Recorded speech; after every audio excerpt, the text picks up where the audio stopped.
Hey everyone, ready for a deep dive into something, well, a bit unsettling maybe. We're going to be tackling neocolonialism today. Ooh, that's a good one. Yeah, and it's funny because at first it sounds like one of those like history book things, Yeah. like something we learned about in school. Right. But then like the more you learn about it, the more you realize it's like woven into the fabric of like the modern world. Yeah, totally. It's like it's still so relevant. Super relevant. And what's interesting is we're working with excerpts from this text. It's called Neocolonialism, the modern face of colonial domination. Oh, yeah, I've read that one. It's dense. It is dense, but it's really good. Yeah. Like it really lays out how these power dynamics, from like way back when, Mm-hmm. are still shaping global events and even our daily lives. It's kind of scary when you think about it. It is. And it's Yeah. like, ever get the feeling that some countries are like independent in name only? Oh, yeah, for sure. That's when neocolonialism comes in. Yeah, it's like this subtle thing. It's pervasive. Mm. And it's often hiding in plain sight. What's really striking to me is that it's not about outright military conquest anymore, like it Mhm. was in the past. Right. It's more about control through economics, politics, and even culture. It's almost like sneakier, right? Yeah. Like instead of marching in with an army, it's like they're manipulating these systems behind the scenes. Totally. And they're really good at it. Yeah. The text actually uses this phrase that I found pretty chilling. Oh, yeah. What is it? It calls neocolonialism the last stage of imperialism. Whoa. Yeah. That's heavy. It is heavy, right? And I think it was Kwame Nkrumah. Oh, yeah. Ghana's first president. Right. Yeah. He was the one who really popularized that term, I think.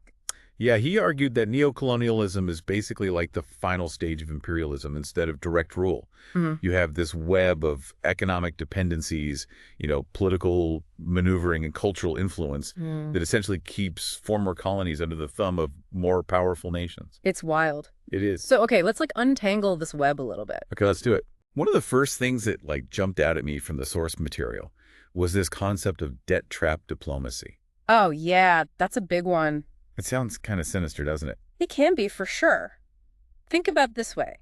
A developing nation needs to build infrastructure, right? Or bolster its economy. So they take out loans from institutions like the IMF, the World Bank, or even countries like China. Which on the surface sounds reasonable. Totally. Yeah. But then the trap is that these loans often come with all these conditions Oh, right. that end up benefiting the lender way more than the borrower. So, what kind of conditions are we talking about? Well, for example, countries might be forced to privatize industries, cut social spending, or open up their markets in ways that actually weaken their long-term economic prospects. So it's like they get stuck in this cycle of debt, right? Where they're Mhm. constantly struggling to repay, Exactly. which makes them even more dependent on these loans and vulnerable to outside pressure. It's like they can never catch up. It's really sad. Yeah, and the source material mentions Zambia. They've been grappling with this massive debt, partly due to loans for infrastructure projects. I've heard about that. Yeah, it's gotten so bad that they've had to make huge cuts to education and healthcare just to try and service their debt. Oh, wow. It's really a stark illustration of how these financial mechanisms, Yeah. can totally undermine a nation's ability to chart its own course. It's almost like a modern form of economic colonialism, isn't it? It is. It is. And it's not just about loans. The source also talks about how multinational corporations play a role in this whole neo-colonial system too. Oh, yeah, absolutely. They often operate in developing countries, extracting resources like Right. oil, minerals, or agricultural products at really low costs. But the real profits are made when those resources are processed and sold in wealthier nations. So the developing country is basically stuck being a supplier of raw materials. They never get to move up the value chain and build their own industries. Exactly. They never really get to reap the full benefits of their own resources. That's messed up. It is. And the text gives this example of cocoa production. Okay.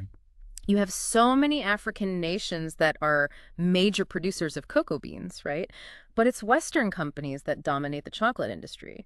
They process the beans, manufacture the chocolate, and rake in the big bucks. While the cocoa producing countries are left with, A tiny fraction of the profits. it's like the playing field is intentionally tilted, like the system is rigged. Yeah, that's one way to look at it.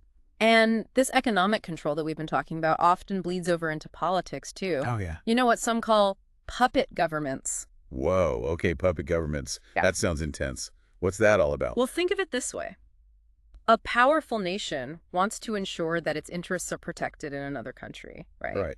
Maybe they want access to natural resources or military bases, or they just want a friendly government that won't cause them any trouble. So what do? Just march in and install their own leader? Sometimes, yeah. But sometimes it's less overt than that. They might use their economic leverage to pressure a government into adopting policies that align with their interests. I see. Or they might back certain political candidates, funnel money into elections, or even resort to more covert tactics like propaganda or disinformation campaigns to sway public opinion. So it's like manipulating the political landscape from the shadows. Pretty much. And the source material actually mentions some pretty chilling examples of how this has played out in the past. Oh, really? Like what? Well, the CIA-backed coup in Iran in 1953 is a classic example. Right. The democratically elected Prime Minister Mohammad Mossadegh was overthrown because he nationalized the Iranian oil industry. Which threatened British and American interests. Exactly. Wow. It's kind of mind-blowing to think that stuff like that actually happened and probably still happens. No, I'm sure it does. It makes you wonder how many governments around the world are truly independent and how many are operating under the influence of these powerful external forces. It's a scary thought. Yeah, and that's the thing about neocolonialism. It's often invisible, operating beneath the surface, but its effects are very real. And it's not just about economics and politics either, right? Right. The source also talks about like cultural domination as like a key aspect of neocolonialism. Mm-hmm. So it's about shaping perceptions and values. How does that fit into the picture? It's about creating a narrative, often through media, education, and entertainment, that portrays Western values, languages, and lifestyles as like superior or more desirable. It's so subtle there, right? Like you don't even realize it's happening. Exactly. Like think about Hollywood movies, Western fashion trends, Yeah, even the dominance of English in international business. it's everywhere. And it can lead to this sense of cultural inferiority in former colonies. Oh, wow. Makes people feel like their own traditions and values are somehow less sophisticated or valuable. The source material actually mentions something that I thought was really interesting. It talks about how even today, many former colonies still use the languages and legal systems of their former colonizers. Yeah, that's a powerful legacy. It is right. Yeah. Like it just reinforces this idea that the colonizers' way of doing things is better or more advanced. It's a very subtle but powerful form of cultural control. You know, it makes me think about the clothes I wear, the music I listen to, even like the way I speak. For sure. It's like we're all swimming in this sea of Western culture, and it's hard to even recognize its influence sometimes. It's insidious. It becomes so normalized that we don't even question it. That's crazy. Yeah, and then there's the military aspect of neocolonialism, too. Right. The source talks about foreign military bases in former colonies. Mm-hmm. Like it's a way for powerful nations to maintain a physical presence and project their power, even if they're not actively like engaged in direct military intervention. Exactly. It's about having a strategic foothold, a way to influence events on the ground. The text uses the example of the U.S. military bases in Africa under AFRICOM. Right. It gives them a way to kind of monitor and respond to events across the continent. But it sometimes goes beyond just monitoring, right? Like the source talks about how many conflicts, particularly in Africa and the Middle East, are actually fueled by arms sales. Oh, yeah. Funding of rebel groups and these like strategic interventions that often serve foreign interests more than they serve the interests of the people actually living in those regions. Oh, absolutely. It's about using military might, whether directly or indirectly, to shape events and maintain control. It's another tool in the neocolonial toolbox. So we've got economic control, political manipulation, cultural domination, and military influence. It's like a pretty sobering picture, isn't it? Yeah, it is. It's heavy stuff. But I feel like there's a whole other layer to this neocolonialism thing that we haven't even touched on yet. What about the role of technology? Ooh, good point. It feels like the digital world is just like ripe for exploitation. And actually your source material talks about digital colonization. It's true. It's a relatively new frontier in neocolonialism, but it's quickly becoming one of the most powerful. Think about it. Big tech companies like Google, Facebook, and Amazon, they have massive influence in developing nations. They control search engines, social media platforms, cloud computing services, you name it.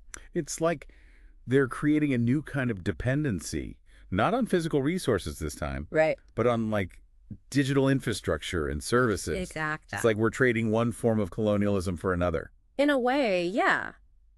The source actually brings up Facebook's free basics internet service in Africa. Oh, yeah, I remember that. It was presented as a way to bring internet access to underserved communities, right? But it was limited to a select few websites, many of which were owned by Facebook or its partners. So it was like a walled garden, basically. Exactly. It was controlling what information people could access online. And I bet there were a lot of critics of that. Oh, tons. Critics argued that it was a way for Facebook to solidify its dominance in these markets and extract data from users. It's a prime example of how digital colonization can restrict access to information, shape online discourse, and even influence political outcomes. For sure. It's a whole new battleground for neocolonialism. Wow. And it's not just about, like, controlling information either. It's also about profiting from data, right? Huge. Like, these tech giants are collecting vast amounts of data on users in developing nations, which they can then use for targeted advertising, market research, and even political manipulation. Absolutely. It's like they're mining data instead of minerals. But the exploitative dynamics are, like, eerily similar. Oh, for sure. And speaking of exploitation, your source also delves into something called pharmaceutical and health imperialism. Okay, that sounds pretty heavy. What's that all about? Well, it's basically about the power imbalance in the global health system, you know. Okay. Western pharmaceutical companies, they often hold patents on life-saving drugs, right?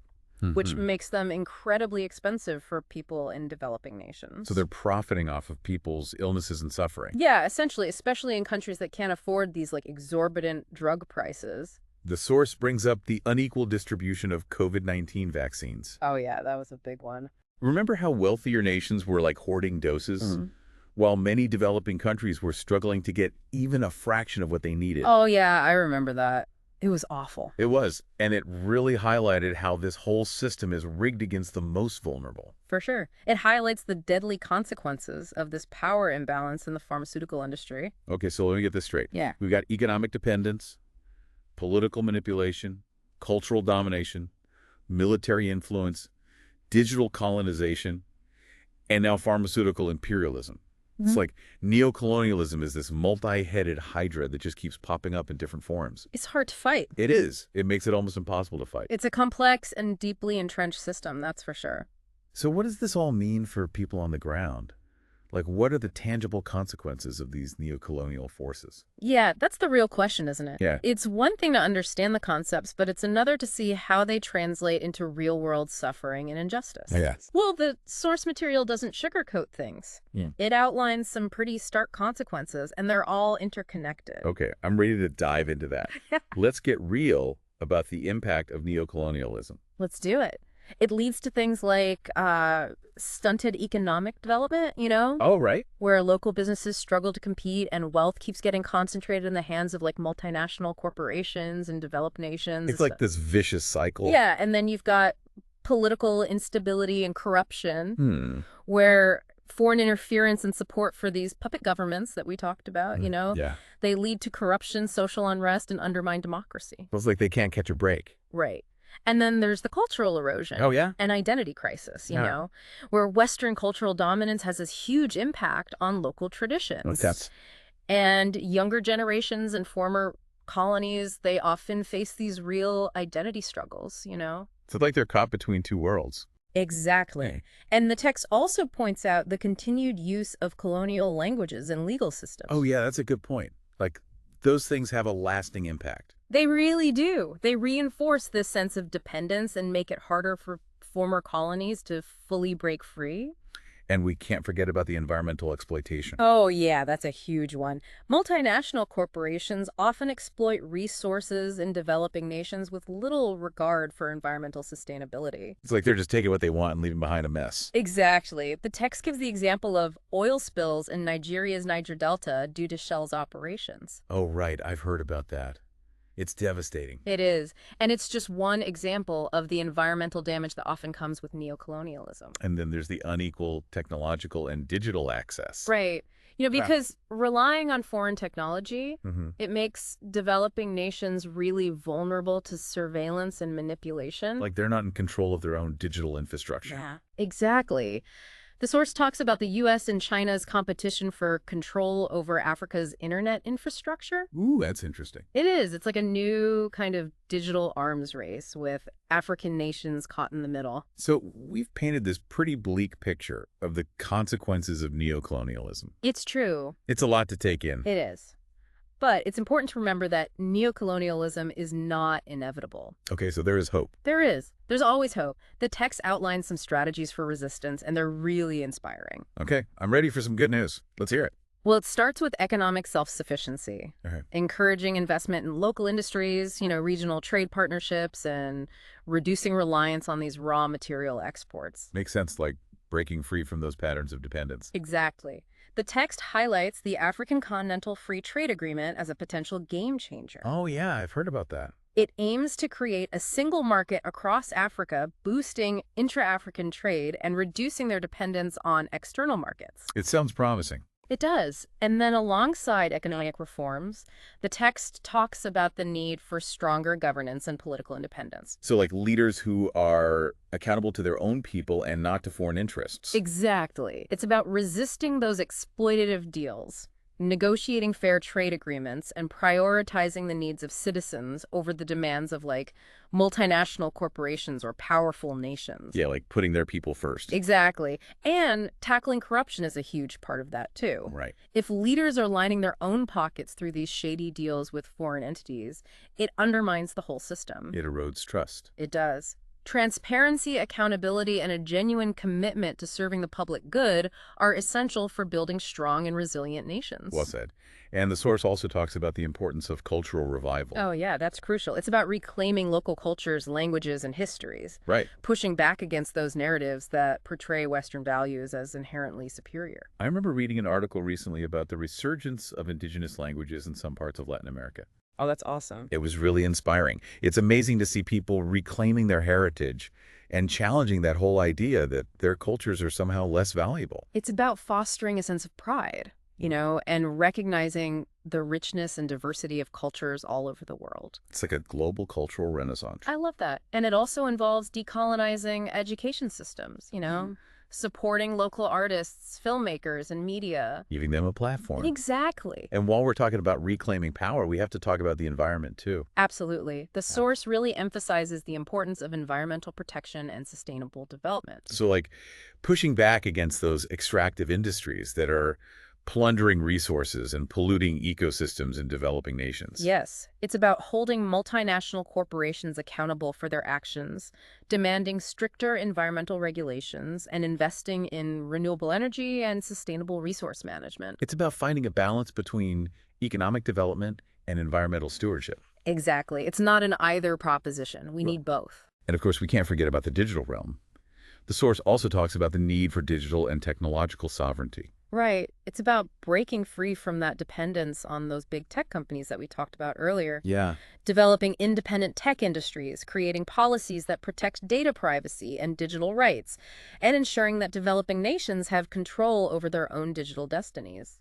It's like taking back control of the narrative in the digital space. Exactly. Yeah. It's about shaping the future of technology in a way that benefits all of humanity, not just a select few. Wow, this has been a wild ride.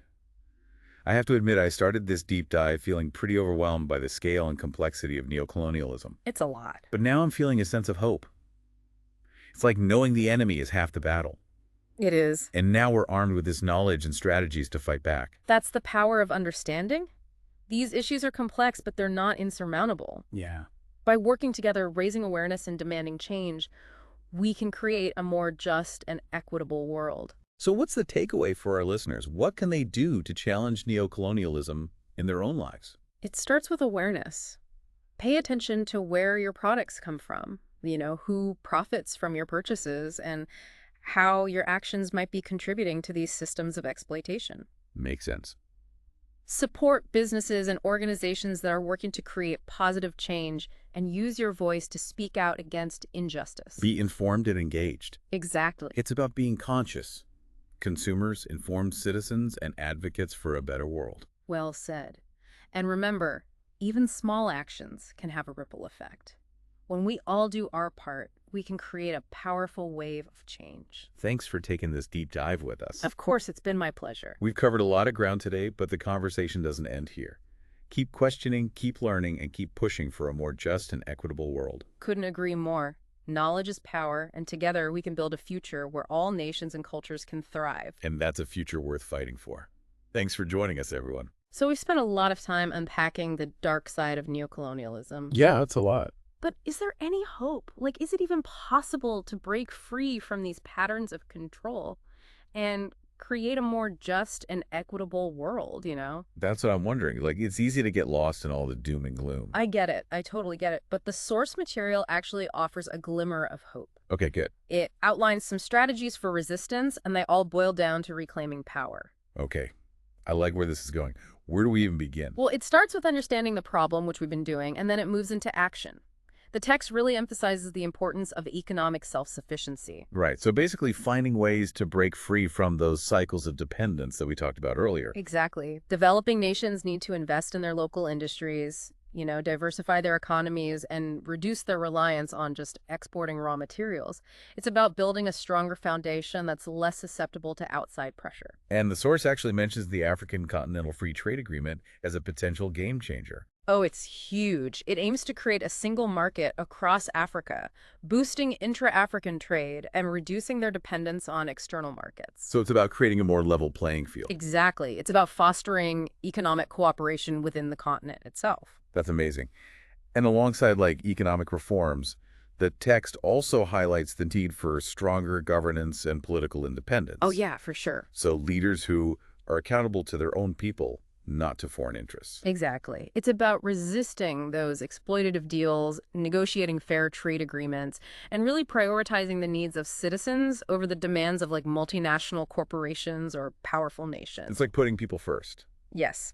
And tackling corruption is a huge part of this, too. Right, because if leaders are lining their own pockets, through shady deals with foreign entities, it just undermines the whole system. Totally. It erodes trust. Transparency, accountability, and a genuine commitment to serving the public good are essential for building strong and resilient nations. I love that. And the source also talks about the importance of cultural revival. Yes, it's about reclaiming those local cultures, languages, and histories and pushing back against those narratives that portray Western values as inherently superior. You shared an article about the resurgence of indigenous languages in some parts of Latin America. Oh, yeah, that's a great example. It's really inspiring to see people reclaiming their heritage and challenging the idea that their cultures are somehow less valuable. Absolutely. It's about fostering a sense of pride and recognizing the richness and diversity of cultures all over the world. And it also involves decolonizing education systems, supporting local artists, filmmakers, and media. Giving them a platform. Exactly. And while we're on this topic of reclaiming power, we can't forget about the environment either. Oh, for sure. The source really emphasizes the importance of environmental protection and sustainable development. So pushing back against those extractive industries that are just plundering resources and polluting ecosystems in developing nations. Yes. It's about holding those multinational corporations accountable, demanding stricter environmental regulations, and investing in renewable energy and sustainable resource management. It's about finding a balance between economic development and environmental stewardship. Exactly. It's not an either thing. We need both. And of course, we can't forget about the digital realm either. The source talks about the need for digital and technological sovereignty. Yes. It's about breaking free from that dependence on big tech that we talked about earlier, developing independent tech industries, creating policies that protect data privacy and digital rights, and ensuring that developing nations have control over their own digital destinies. It's like taking back control of the narrative in the digital space. Exactly. It's about shaping the future of technology in a way that benefits all of humanity, not just a select few. Wow, this has been a wild ride. I have to admit, I started this deep dive feeling pretty overwhelmed by the scale and complexity of neocolonialism. It's a lot to take in. But now I'm feeling a sense of hope. It's like knowing the enemy is half the battle, and now we're armed with the knowledge and strategies to fight back. That's the power of understanding. These issues are complex, but they're not insurmountable. Right? By working together, raising awareness, and demanding change, we can create a more just and equitable world. So what's the takeaway for our listeners? What can they do to challenge neocolonialism in their own lives? It starts with awareness. Pay attention to where your products come from, who profits from your purchases, and how your actions might be contributing to these systems of exploitation. Right. Support businesses and organizations that are working to create positive change and use your voice to speak out against injustice. It's about being conscious consumers, informed citizens, and advocates for a better world. Well said. And remember, even small actions can have a ripple effect. When we all do our part, we can create a powerful wave of change. That's a great note to end on. Thanks for taking this deep dive with us. It's been a really insightful conversation. It has been my pleasure. It's been great to unpack all of this with you. We've covered a lot of ground today, but the conversation definitely doesn't end here. Keep questioning, keep learning, and keep pushing for a more just and equitable world. Couldn't agree more. Knowledge is power, and together we can build a future where all nations and cultures can thrive. And that's a future worth fighting for. Thanks for joining us, everyone.